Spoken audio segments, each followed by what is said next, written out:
একজন কৃষক তার ক্ষেতে একটি সোনার হাঁড়ি পায়। সে তা কান্দে করে বাড়ি নিয়ে আসে। এরপর কৃষক ও কবুতর মিলে সেই সোনার হাঁড়ির মধ্যে ডিম রাখতে থাকে। কিছুক্ষণ পর সব ডিম সোনার হয়ে যায়। কৃষক অবাক হয়ে যায় এবং খুশিতে পাগল হয়ে ওঠে। সে সব সোনার ডিম আর হাঁড়ি নিজের কাছে রেখে ঘুমিয়ে পড়ে। কিন্তু রাতের অন্ধকারে একটি ইঁদুর চুপি চুপি হাঁড়ির ভিতরে ঢুকে পড়ে। সকালে কৃষক উঠে দেখে হাঁড়ি থেকে হাজার হাজার ইঁদুর বের হয়ে পুরো ঝুপড়ি ভরে ফেলেছে। কৃষক আর কবুতর ভয় পেয়ে দৌড়ে একটি গাছে উঠে পড়ে। তারপর কৃষক সাহস করে গাছ থেকে লাফিয়ে নামে, হাঁড়ি নিয়ে ক্ষেতের দিকে দৌড় দিয়ে এবং সেই সোনার হাঁড়িটি মাটির নিচে পুঁতে ফেলে।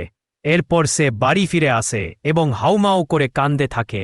তখনই স্ক্রিনে লেখা আসে, আপনি এখনো লাইক আর সাবস্ক্রাইব করেননি, তাড়াতাড়ি। একজন কৃষক আর একটি ছাগল একসাথে গাছ লাগাচ্ছিল। একদিন একটি সাপ ছাগলটিকে কামড়ে দেয় এবং ছাগলটি মারা যায়।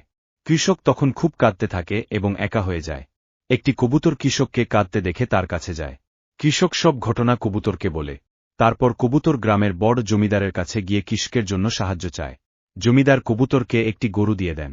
গরুটি পেয়ে কৃষক খুব খুশি হয়।